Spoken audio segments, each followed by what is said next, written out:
नमस्कार, आप देख रहे हैं हल्ला बोल टीवी। मैं हूं नितेश तिवारी। तेज प्रताप यादव की जमानत याचिका खारिज कर दी गई है।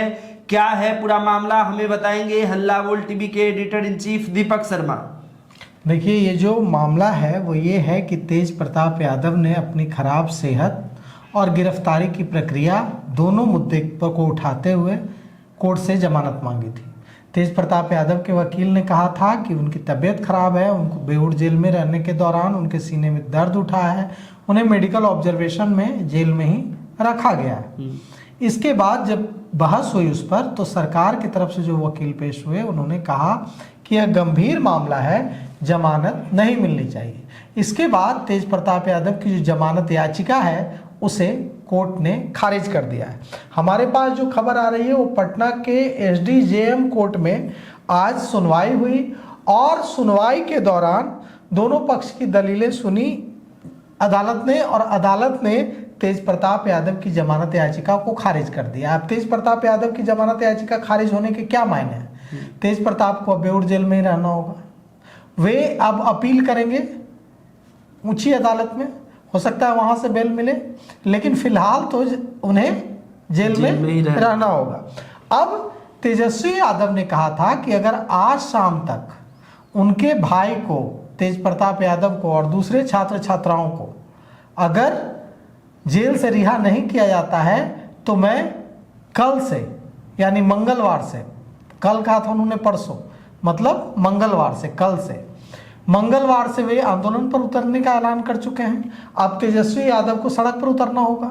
अगर तेजस्वी यादव सड़क पर नहीं उतरेंगे तो जनता कहेगी कि जो अपने भाई के लिए नहीं लड़ा वो फिर बिहार के यादवों के लिए क्या लड़ेगा। तो कुल मिलाकर के बात यह है कि अब तेजस्वी यादव के लिए बड़ा यहाँ पर धर्म संकट हो गया है कि आज अगर तेज प्रताप यादव को बेल मिल जाती तो तेजस्वी के लिए ये अच्छा होता, लेकिन तेज प्रताप को तो बेल मिली नहीं। उनकी बेल याचिका को, जमानत याचिका को अदालत ने रिजेक्ट कर दिया है। अब तेजस्वी यादव कल क्या करेंगे? उन्होंने तो ऐलान कर दिया था, आज तक का अल्टीमेटम दे दिया था नेता प्रतिपक्ष के नाते सम्राट चौधरी सरकार को। अब उन्हें कल सड़क पर उतरना होगा। अब अगर कल वे सड़क पर नहीं उतरते हैं तो जनता जो है उनकी ओर देखेगी कि ये अपने भाई के लिए नहीं लड़ पा रहे हैं। कुल मिलाकर के सबसे बड़ा धर्म संकट तेज प्रताप के सामने नहीं है। तेज प्रताप के जेल जाने से सबसे बड़ा संकट तेजस्वी यादव के लिए खड़ा हो गया है। वकील ने कहा, सरकार की ओर से पेश हुए वकील ने, पुलिस की ओर से पेश हुए वकील ने कहा कि तेज प्रताप यादव को जमानत नहीं मिलनी चाहिए। तो राजद सुप्रीमो लालू प्रसाद यादव के बड़े बेटे, जनशक्ति जनता दल के अध्यक्ष तेज प्रताप यादव को अभी जेल में ही रहना होगा, बेऊर जेल में ही रहना होगा। तेज प्रताप यादव के सीने में दर्द उठा था, उनको मेडिकल ऑब्जर्वेशन में जेल में ही रखा गया है। वे खाना नहीं खा रहे थे। जेल अधिकारियों के, जेल अफसरों के काफ़ी मान मनोबल के बाद उन्होंने नाश्ते में रोटी, दाल और सब्जी खाई।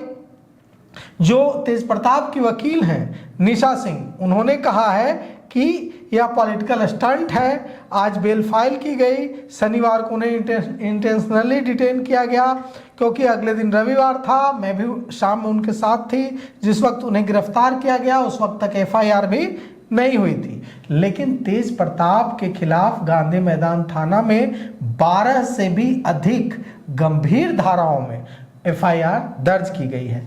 इसमें अटेम्प्ट टू मर्डर भी है। अब अटेम्प्ट टू मर्डर की धारा लगाई गई है, अश्लील प्रदर्शन करने की धारा लगाई गई है, दंगा भड़काने की धारा लगाई गई है। अब क्या होगा आगे? ये सारी चीजें तो हो गई। अब तेजस्वी यादव के लिए करो या मरो की स्थिति है। तेजस्वी यादव ने कल सड़क पर उतरकर भयानक आंदोलन नहीं किया तो जनता को लगेगा कि जो अपने भाई के लिए न लड़ सका वो हमारे लिए क्या लड़ेगा। अब तेजस्वी यादव क्या कल से आंदोलन करेंगे? तेजस्वी यादव ने आज रोड शो किया है बांकीपुर उपचुनाव में और अच्छी खासी भीड़ जुटी है। वो जो भीड़ जुटी है, इस भीड़ में यह तो साफ है कि तेजस्वी यादव के साथ आज भी जो राष्ट्रीय जनता दल का कोर वोट बैंक है वो उनके साथ खड़ा है। लेकिन कल अगर वे सड़क पर उतरेंगे तो फिर हो सकता है कि पुलिस और राष्ट्रीय जनता दल के कार्यकर्ता आमने सामने आ जाए, फिर हंगामे की स्थिति बन जाए, फिर टकराव की स्थिति बन जाए, ऐसे में क्या सरकार तेजस्वी यादव को भी गिरफ्तार करेगी? क्योंकि कानून तो सबके लिए बराबर है। तेज प्रताप की अगर गिरफ्तारी हो सकती है प्रदर्शन में उतरने की वजह से, तो तेजस्वी यादव को भी गिरफ्तार करना पड़ेगा। अगर तेजस्वी यादव गिरफ्तार हो गए, तेजस्वी यादव जेल चले गए, तो फिर कितनी बड़ी बात होगी, फिर और टकराव की स्थिति होगी। तो कुल मिलाकर के यहाँ पर सरकार को रिहा करने में थोड़ा बड़ा दिल दिखाना चाहिए। सवाल तेज प्रताप का नहीं है, सवाल उन तेज प्रताप के पास तो संसाधन है, महंगे वकील हैं, आज नहीं तो कल, कल नहीं तो परसों वे हाई कोर्ट से छूट जाएंगे बेल पर। लेकिन उन गरीब बच्चों का क्या जिन्हें सरकार ने, पुलिस ने ठूस दिया है जेलों में, जिनके घरों की माली हालत ऐसी नहीं है कि वे अच्छे वकील तक हायर कर सकें, लड़ सकें अदालत की प्रक्रिया, अदालत में केस लड़ सकें, उन बच्चों का क्या? वो महीनों महीनों तक सड़ते रहेंगे जेल में। उनकी पढ़ाई, उनका घर, उनके माँ बाप सब आंसू बहाते रहेंगे, सब पढ़ाई लिखाई सब चौपट हो जाएगी। तो बच्चे कई बार आवेश में गलतियां कर जाते हैं, ये हमारे बच्चे हैं, आपके बच्चे हैं, सरकार में बैठे नुमाइंदों के बच्चे हैं, उन्हीं के परिवार के बच्चे हैं। बिल्कुल। तो ऐसे में सरकार को, सम्राट चौधरी सरकार को, बिहार के पुलिस महानिदेशक विनय कुमार को बड़ा दिल दिखाते हुए, सम्राट चौधरी को, चीफ सेक्रेटरी को, सबको बड़ा दिल दिखाते हुए बच्चों को, जो भी प्रदर्शनकारी हैं, छात्र हैं, छात्राएं हैं, उनको रिहा कर देना चाहिए, उनको जेल में नहीं रखना चाहिए। सर, एक सवाल ये भी है कि जब केंद्र सरकार ने ये जारी कर दिया था कि जो भी प्रदर्शनकारी छात्र हैं, इस्तीफे की मांग को लेकर प्रदर्शन कर रहे थे, उनके ऊपर कोई भी केस नहीं होगा और उन्हें जेल नहीं होगी, फिर उसके बावजूद भी बिहार में बच्चों को जेल के अंदर बंद किया गया था, आखिर ऐसा क्यों? यही तो सवाल उठा रहे हैं नेता प्रतिपक्ष तेजस्वी यादव, यही कॉकरोच पार्टी उठा रही है। कॉकरोच पार्टी ने तो कहा है ना कि अगर बिहार में जो बच्चों को, छात्रों को गिरफ्तार किया गया है, अगर उन्हें रिहा नहीं किया गया तो दिल्ली वाला हाल यहाँ भी हम करेंगे, यहाँ भी हम लड़ेंगे। आयशा की जो अध्यक्ष आई है नेहा बोरा, उन्होंने भी कहा है कि हम यहाँ भी दिल्ली की तरह लड़ेंगे, जैसे हम जंतर मंतर पर लड़े। तो सरकार लड़ाई क्यों चाहती है बच्चों से? बच्चों से लड़कर सरकार क्या हासिल कर लेगी? ये बच्चे हैं, स्टूडेंट हैं, पेपर लीक हुआ, इनको चोट पहुंची है, सड़क पर उतरे, आपने उनकी बात मान ली, धर्मेंद्र प्रधान को हटा दिया, ये आपकी गलती नहीं है, आप पहले हटाते धर्मेंद्र प्रधान को। तो कुल मिलाकर के बच्चों से टकराव की स्थिति अगर बनती है बिहार में, तो इससे सरकार का ही घाटा है।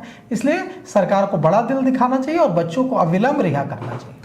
तो आपको क्या लगता है, सरकार को बड़ा दिल दिखाते हुए बच्चों को छोड़ देना चाहिए? आप अपनी जो प्रतिक्रिया है हमें कमेंट करके बताइए और तमाम अपडेट के लिए देखते रहिए हल्ला बोल टीवी। शुक्रिया।